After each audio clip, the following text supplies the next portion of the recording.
This channel does not promote any violent, harmful, or illegal activities. All content provided by this channel is meant for an educational purpose only.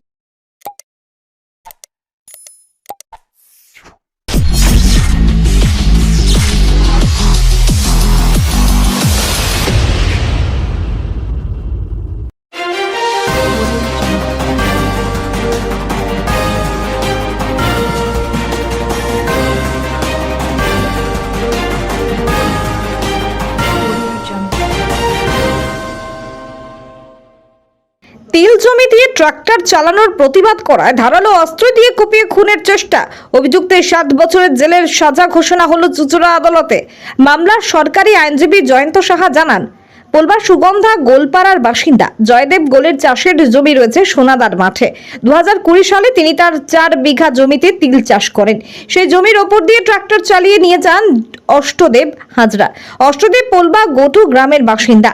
জমির ওপর দিয়ে tractor চালানো নিয়ে দুজনের মধ্যে বাধে বচসা।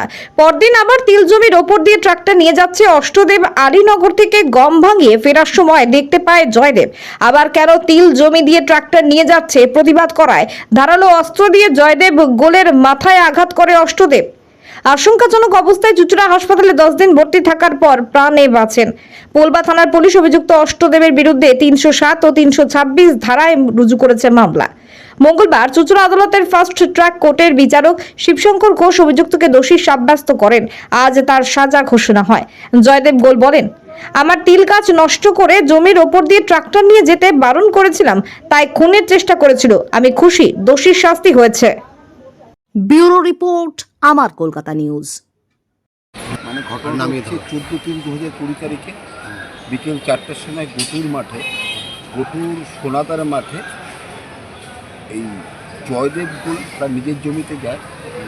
তখন অষ্টদেব হাজরা এলাইজ বুটে হাজরা তার চাষের জমি থেকে ট্রাক্টর নিয়ে যায়। সেই বিষয়ে জয়দেব গোল প্রতিবাদ করে।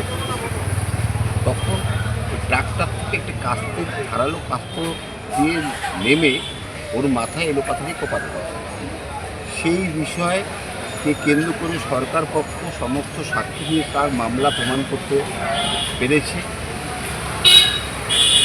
পরবর্তীকালে মহামান্য আদালত 326, 307 ধারা মতো দোষী সাব্যস্ত করে আজকে তার সাজা ঘোষণা করল।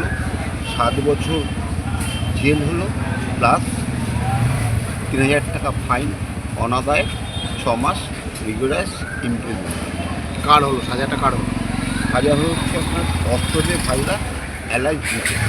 অষ্টদেব হাজরা অষ্টদেব হাজরা এলাইজ মানে ওই যে জয়দেব গোলকে মেরেছে তাতে নেই। আর হচ্ছে এটা কবে দোষী সাব্যস্তটা কবে হলো?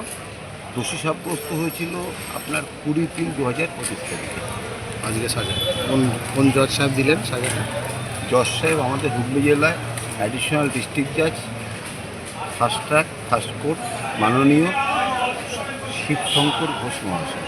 আজকে আর সরকার পক্ষের আইনজীবী আপনি ছিলেন, আপনার নামটা একটু বলে দিন। জয়ন্ত সাহা। কতজন সাক্ষী ছিল? অনেক সাক্ষী দিয়েছে। সমস্ত কিছু সরকার সমস্ত কিছু সাক্ষী দিয়ে তার মামলা প্রমাণ করতে সমর্থ হয়েছে। মানে ঘটনাটা কি শুধু ওই জমি দিয়ে ট্রাক্টর নিয়ে যাওয়াকে কেন্দ্র করে? জমি দিয়ে এই জয়দেব গোলের জমি দিয়ে ট্রাক্টর নিয়ে যাচ্ছিল। সে সময় জয়দেব গোল বিষয়টা প্রতিবাদ করে। তখন এই অষ্টদেব হাজরা ট্রাক্টর থেকে আপনার কাস্তে দিয়ে ট্রাক্টর দিয়ে নেমে কাস্তে দিয়ে নিতে মাথায় কোপ মারে। আমার একটা 4 বিঘে 5 কাঠা জমির উপর দিয়ে তিল বোনা আছে, তিল গাছ ফুটছে। তো আগের দিন গাড়ি নিয়ে গেছে, আমি দেখতে পাইনি। তারপরের দিন নিয়ে গেছে। আবার সেই দিন আমি কাজ সাবড়ায় গম ভাঙাতে যাচ্ছি 23 কিলো গম নিয়ে। এবার ওর উপর দিয়ে গাড়ি নিয়ে গেছে, তিল জমির উপর দিয়ে? তিল জমির উপর তিল গাছ ফুটছে। কি নিয়ে যাচ্ছ? ট্রাক্টর? বড় ট্রাক্টর। ও প্রায় নিয়ে যায়, দুপুরবেলা খেয়ে দেয় ওরকম। তোমার জমি নষ্ট হয়ে যাচ্ছিল? হ্যাঁ, তিল গাছ ফুটছে, ওর উপর দিয়ে গাড়ি নিয়ে চলে যায়। তারপর এবার আমি বলতে গেছি, আমার কাছে তো কাস্তে মাসতে কিছু নেই, আমার কাছে গয় মাঠে সাইকেলের ব্যবস্থা মাঠে ঢুকে। এবার ওই তর্ক বিতর্ক হতে তো গাড়ির উপর থেকে ও কাস্তে দিয়ে উপাদান গেছে। আমার কাছে মাঠে এখন কেউ মরে যাবে কেউ জানতেই পারবে। আচ্ছা। আর আমার দেখুন এই ছেলের থেকে আমার জান প্রচুর শক্ত। ওই কেটে দেওয়ার পর থেকে অত রক্ত বেরিয়ে যায়, আমার শরীর এরকম হয়ে গেছে, রোদ্দুর সহ্য করতে পারি না। তারপর হাসপাতালে ভর্তি ছিল? হ্যাঁ, হসপিটালে কদিন? 10 দিন ছিল, 14 দিন থাকার কথা। ডাক্তারবাবু বললো যে করোনা হচ্ছে, আমরা তো থাকবো না, কী করবে জলে। আমি বলছি, তাহলে আমাকে ছুটি দিয়ে দিন, ওই সেলাই কেটে আর ছেড়ে দিন। আজকে তো সাজা হলো, কি বলবেন? হ্যাঁ, সাজা হলো তো ভালোই, আমি এটাই চেয়েছিলাম। সাজা হয়েছে। হুম। ওর বাড়ি কোথায়? ওর বাড়ি গটুতে, এখন গটুতে আছে। গটুতে মানে আগে ওই বিনোদপুরে ওখানে ওই বাজারের পাশে, বাজারের পাশে। আর আপনার বাড়ি ঠিকানা বলুন। আমার সুকান্ত আছে, প্রশান্ত বলতে আমার খুব কাকা, খুব কাকা, আমার হচ্ছে বোন।